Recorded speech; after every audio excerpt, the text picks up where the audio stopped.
महर्षि आज दीपावली का शुभ पर्व है महाराज जी। देश विदेश में आपको बहुत लोग सुनने वाले हैं।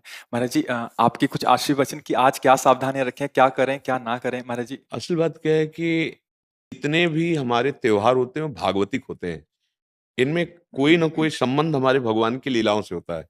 जैसे ये दीपावली है, तो अवध में भगवान श्री रामचंद्र जी, तो ये उत्सव मनाया गया। दीप संपूर्ण अयोध्या दीप से प्रकाशित है। भगवान श्री राम 14 वर्ष वनवास के बाद अवध में जो है विराजमान हो रहे चक्रवर्ती सम्राट पद पे। तो ये अब इसे हम घर घर, हमें लगता है पूरे भारत में मनती होगी।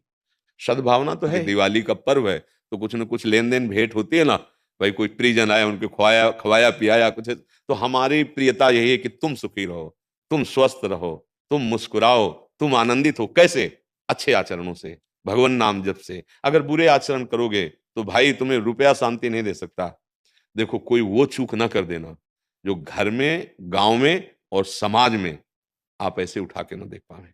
मात्र कुछ चंद रुपए के कारण जब हमारी बात बिगड़ जाती है तो हमारी पदवी और समाज की प्रियता सब नष्ट हो। एक गलती ने पूरा मिटिया मेट कर दिया। कोई अधिकारी जी थे तो उन्होंने मात्र 10,000 रुपए की वो प्रियता में उनको, उन्हीं के अधिकारी जन जो क्राइम विभाग कहते हैं, वो उनको ऐसे बुरी तरह पकड़ के ले जा रहे थे। तब मुझे किसी के दबाव और प्रलोभन में आकर, कभी वो मत करना कि एक न्याय और विभाग है वहां तुम्हें कटघरे में खड़ा किया जाए, क्योंकि सबका न्यायाधीश श्री कृष्ण है। वो जब न्याय करता है तो वहां किसी गवाही की जरूरत नहीं रहती। आपका पद, आपकी जो योग्यता, वो हमारे समाज के मंगल के लिए। आप नमक रोटी खाओ, भले आप कष्ट से जियो, लेकिन आप आंख झुकाने वाले नहीं बनो।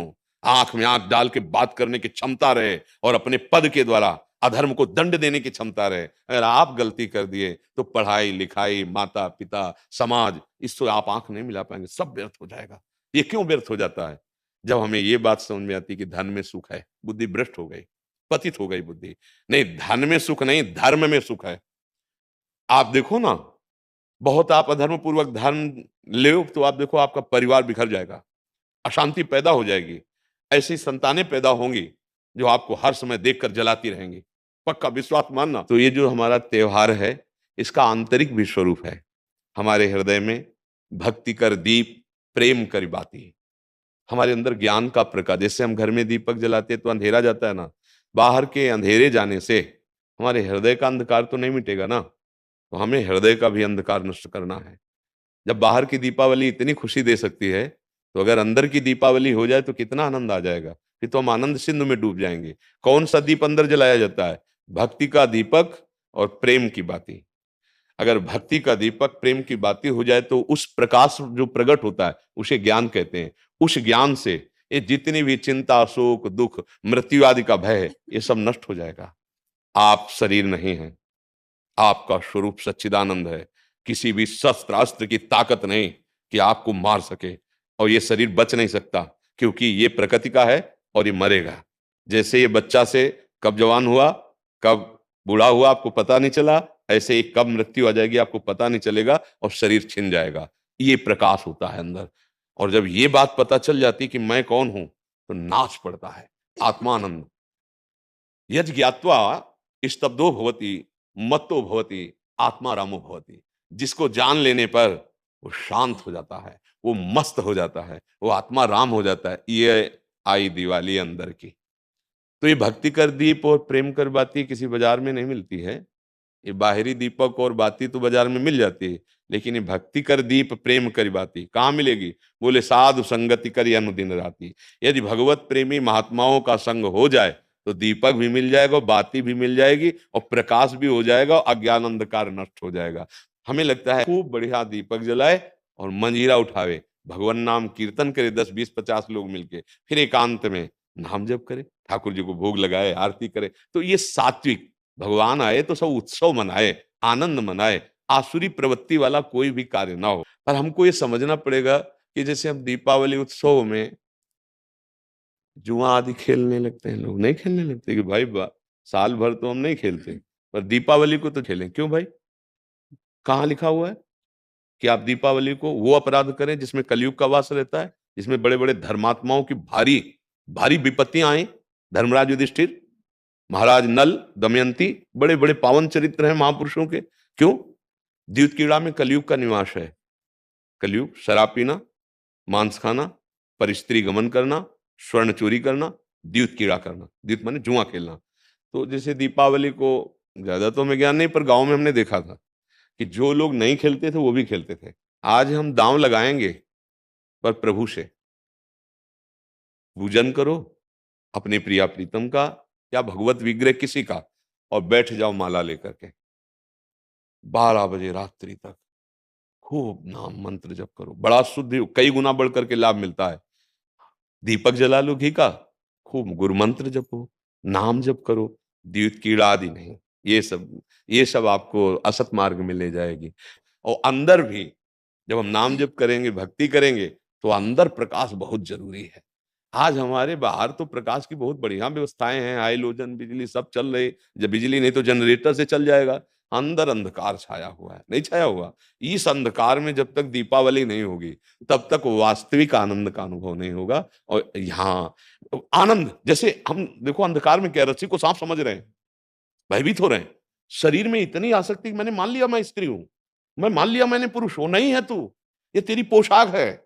और जितने भी दुख हैं सब इसी में आते हैं। तू काहे को इसको पकड़े हुए है? तू अपने स्वरूप को देख, तू अलग है। अब ये बात समझने के लिए साधन चाहिए। अब तुम गंदे आचरण करते हो, गंदा चिंतन करते हो, कैसे तुम अपने स्वरूप को जानोगे? तो यही ज्ञान, प्रकाश, यही ज्ञान हो जाए कि मैं भगवान का अंश हूं, जैसे भगवान कहते हैं ममैवांशो, और भगवत प्राप्ति करना मेरा परम धर्म है। अब आनंदमय गृहस्थी में महात्मा हो जाओगे। इतना आनंद रहता है उसको जो भगवत प्राप्त है, जो भगवान के चिंतन में। भारी से भारी दुख उसे कहीं भी विचलित नहीं कर सकता। आएगा दुख, बचो। दुख आने के पहले जहां दुख का प्रहार होना है, उससे अलग हो जाओ। बिल्कुल आप अलग हैं। जैसे मेरी टेबल, मेरा हाथ, तो मैं हाथ तो नहीं हूं ना। ऊपर पूरे मेरा शरीर, खुद आप बोल रहे हैं मैं शरीर, ऐसा तो नहीं कोई कहता। मेरा शरीर मतलब ये मैं नहीं हूं। ठीक, अंदर चलते हैं। मेरा मन, मेरी बुद्धि, मैं तो नहीं बोला। फिर और अंदर चलते हैं, कारण शरीर, वो स्वभाव का आ जाता है। बोले मेरा स्वभाव ऐसा नहीं है। आप इस अलग को अपने में धर लिए, अब दुर्गति हो रही। मैं धनी, मैं निर्धन, ये प्रपंच छा गया। बस इसी दीपावली में ये देख लो प्रकाश में कि तुम ये नहीं हो जो तुम दुख पा रहे हो। तुम दुख, कोई भी दुख तुम्हें छू नहीं सकता। आनंद सिंधु का बच्चा आनंद सिंधु है। ईश्वर अंश जीव अविनाशी, चेतन अमल, सहज सुख राशि। मुझे तो लगती यही दीपावली हमारे हृदय में भी जलनी चाहिए। बाहर सावधानी पूर्वक नाम जप करें, अच्छे भोग प्रभु को लगावे। ये उद्दंडता वाले कार्य, जुआ खेलना, ये सब ऐसे कार्य ना करे। और अंदर की दीपावली जलाने की भी एक बार कोशिश करे। अगर जल गई तो जन्म मृत्यु रूपी भय से मुक्त हो जाओगे। और ये शरीर केवल इसीलिए मिला है, नहीं तो भटकना ही भटकना है हमारी। महर्षि, एक विशेष पर्व पे आपने किसी को बोला था कि आज ये ऐसा पर्व है, आज से दृढ़ निश्चय करो कि आज से मैं ये व्यसन छोड़ दूंगा।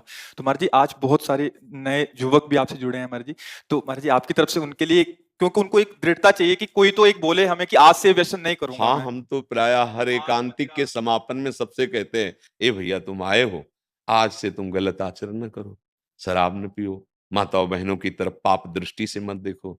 माता पिता को भगवत भाव से देखने के लिए बुद्धि शुद्ध चाहिए। जगत में अगर उन्नति प्राप्त करना है तो बुद्धि शुद्ध चाहिए। शराब पीना, मांस खाना, व्यभिचार करना, जुआ खेलना, चोरी, हिंसा, बड़े बड़े गंदे आचरण होते जा रहे हैं नई समाज के। और वो मोटरसाइकिल से बगल से निकले, कोई बहन मोबाइल से बात कर रही, ऐसा झटका कि नाक के बल गिर गए, मुंह के बल गिर गए। कितने का मोबाइल? जंजीर सोने की चैन कितने को की? 40,000, 50,000। पकड़ा, राक्षसी बुद्धि से खींचा, और वो तो मोटरसाइकिल में बैठा ऐसा खींचा, वो कई तरह गिरती ये क्या हो गया? बुद्धि भ्रष्ट हो गई। हमें लगता है कि अगर हमारी बात आपके कान तक पहुंचे, जो तुम्हारी दुर्गति कराने वाली बात है, अगर इसको छोड़ दो तो हमें सुख मिलेगा कि हमारा भारत देश का समाज एक धार्मिक समाज, एक शांति प्रिय समाज और स्वयं परमानंद में डूबने वाला बन जाए। ये तुम्हें नशेबाजी, गंदे आचरण, बड़ा देखो ना क्या परिणाम होता है। मान लो 2-4 बार नहीं पकड़े गए आप, लेकिन जब पकड़े जाओगे तब ऐसी पिटाई होगी यहाँ, और आजीवन का। अगर छूट भी गए तो यहां से तुम भले छूट जाओ किसी प्रमाण देकर, लेकिन एक और न्यायालय है जहां राय पाई की चूक नहीं होती, कोई घूस नहीं चलती, वहां के न्यायालय से डरो पक्का। यहाँ तो मान लो आप इधर उधर करके प्रमाण दे के बच सकते हो या कुछ ले दे के, लेकिन एक न्यायालय जहाँ कुछ लेना देना नहीं है, किसी गवाही की जरूरत नहीं, वो स्वयं सर्वसाक्षी हो। तो पाप कर्म का त्याग, गंदे व्यसन, गंदे आहार का त्याग, यही भारी उत्सव हो जाएगा। यही हम भेंट मांगते हैं जब कोई एकांतिक में कभी भाव आता है, तो ये कहते हैं आप सब ये गंदे आचरण यहाँ छोड़ जाओ, धाम है भगवान का।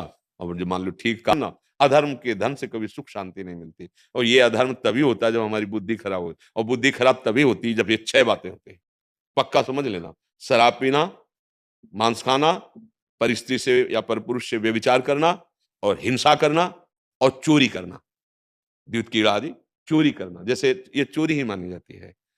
अधिकार के विपरीत आचरण करना चोरी ही मानी जाती है। ये जब होगा तो कलयुग बैठ जाएगा, कलयुग को ये स्थान दिए, और कलयुग जब बैठ जाएगा तब दुर्दशा करा देगा। एक बड़े धर्मात्मा महापुरुष की बुद्धि में बैठ गया कलयुग, वो मुकुट लगाने के कारण जरासंध का, तो एक ऋषि के गले में मरा हुआ सर्प डाल दिया और कारण बन गया मृत्यु का।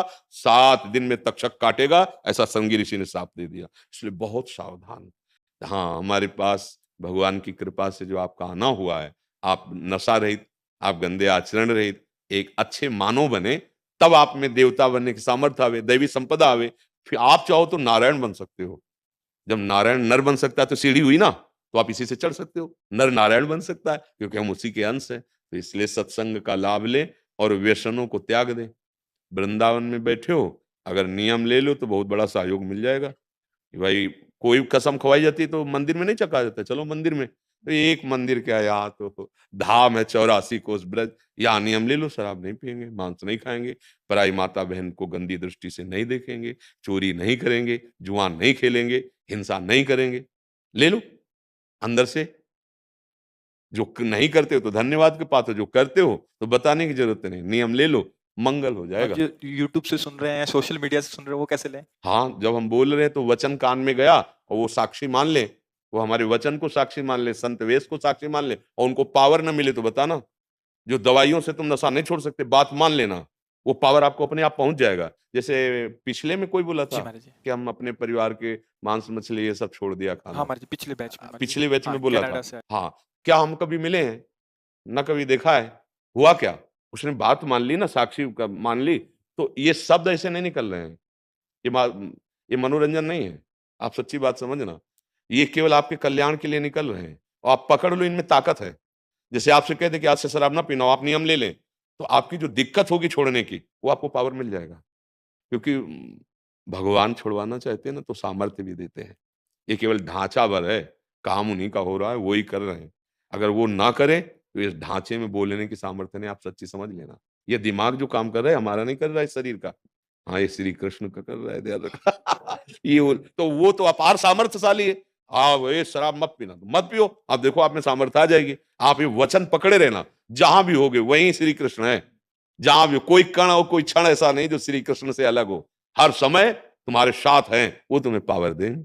अच्छे आचरण करो, नाम जप करो, राधा राधा राधा।